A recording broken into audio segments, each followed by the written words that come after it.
देवा, आता मी एक म्हणतो, दोन म्हणतो, तू कक्षीत जेवण करून जाय. बघू नामदेव महाराज काय करतात बघा. एक म्हणतात, पण हळूच डोळे उघडून बघतात, आला का काय देव, जेवत बघाय. हा, पण नामदेव महाराज म्हणतात, हे बघ मी थोडे डोळे उघडे केले होते, आता परत एकदा. 1 2 3 म्हणतात, भगवान पांडुरंग परमात्मा प्रगट झाले. नामदेव महाराज की जय.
नैवेद्य हातीचा मूर्ती जेवे. भगवान पांडुरंग परमात्मा प्रगट झाले आणि नामदेव महाराज म्हणतात, देवा मी तुला किती वेळ विनवणी केली रे, तू माझं काही ऐकलं नाही.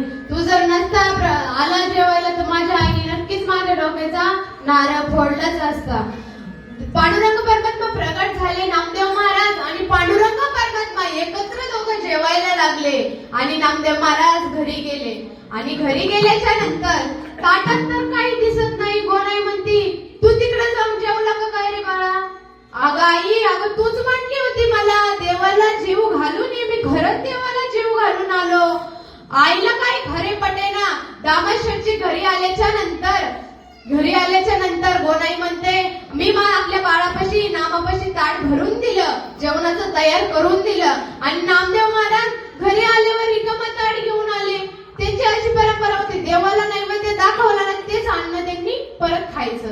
ते ताट रिकामं दिसायला लागलं. नामदेव महाराज काय म्हणतात, खरंच आहो बाबा, मी खरंच देवाला दाखवून आलो, नैवेद्य खाऊ घालून आलोय, घरचे काही ऐकनाच. मग गोनाई काय म्हणते, मी तुम्हाला परत ताट तयार करून देते. दुसऱ्या दिवशी मग नामदेव महाराज आणि दामाशेठजी, नामदेव महाराजांचं बोट धरलं, हातात ताट, दोघं निघाले मंदिराकडे. आणि नामदेव महाराज म्हणतात, देवाकडे मंदिरात गेले आणि दामाशेठजी बाहेर उभे राहिले.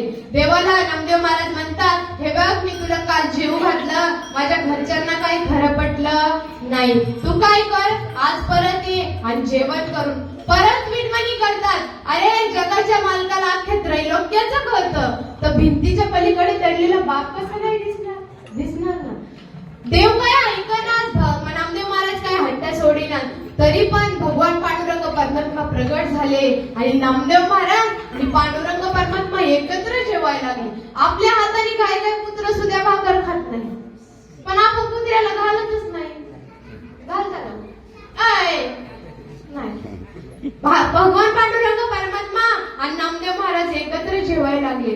ते दामोदर शेठजींनी बघितलं. दामोदर शेठजी म्हणतात जे मला करता आलं नाही ते माझ्या बाळाने केलं. आईचा पुत्र देई देवा म्हणा.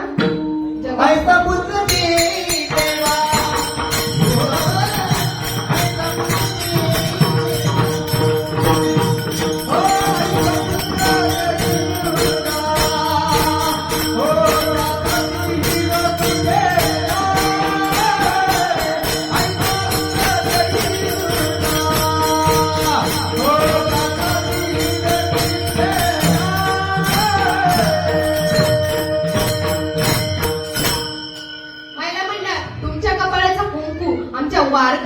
वारकऱ्याच्या कपाळाचा अष्टगंध केवळ एका छत्रपती शिवाजी राजांमुळे.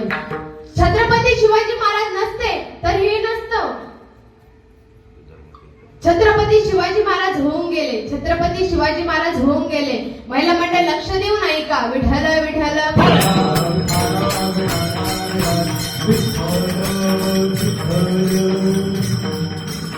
त्याच्यासाठी असं म्हटलं तर शिवनेरीवर शिवपती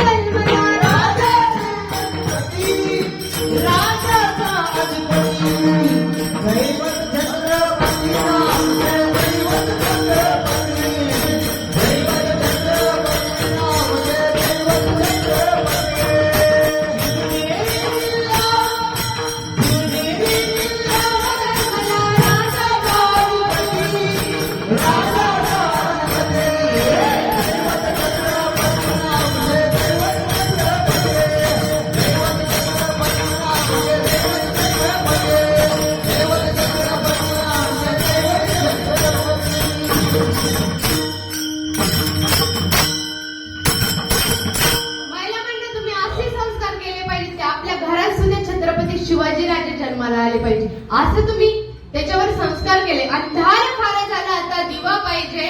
अंधार खारा झाला आता दिवा पाहिजे. या देशाला छत्रपती जिजाऊंचा शोभा पाहिजे. जिजाऊंचा शोभा पाहिजे. अभंगाचे तिसरे चरण. गीता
विठोबाचं नामस्मरण केलं पाहिजे. गीता भागवताचं श्रवण केलं पाहिजे.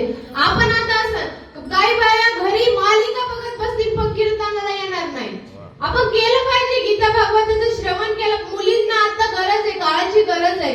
मुलींना 15वा अध्याय पाठ करून घ्यायला पाहिजे. हरिपाठ पाठ करून घ्यायला पाहिजे. पण आपण आपल्या मुलीला मोबाईल देतो पण पुस्तक देणार हरिपाठाचं पुस्तक देणार नाही. काही नाही.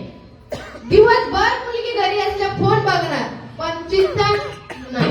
तुम्ही जर ते चिंतन आपल्या मुलांवरती जर केले ना नक्कीच ते पुढच्या भविष्यात काहीतरी होऊ शकतात.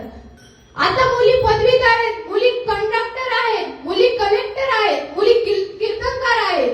आपण जर प्रयत्न केले तर होऊ शकतात. आपण प्रयत्नच करत नाही तर कसं होणार. आपले संस्कार असतात. आपण जर संस्कार जसे करतात तसे होणार पण आपणच संस्कार नीट करत नाही. महिला मंडळ तुम्ही खरं सांगायचं मला कीर्तनात खोटं बोलायचं नाही. काय खोटं बोलायचं नाही. महिला मंडळ तुम्ही सासूला आंघोळ घालता का? घालता का? खोमणे वस्ती घालता का? खोमणे वस्ती घालता का?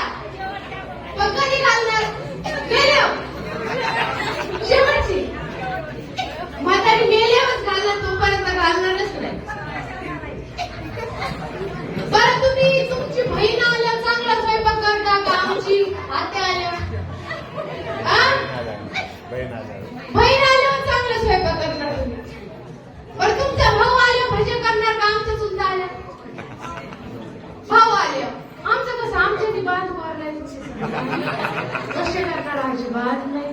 मी तुम्हाला एक दृष्टांत सांगेल. एका मुलीचं लग्न जमेना 3 मुली असतात. एक असती बोबडी, एक असती तुतानी, एक असती गेंगानी. तिला तिचे वडील प्रयत्न करतात या मुलीचे लग्न जमवण्याचे, पण लग्न काही जमेना.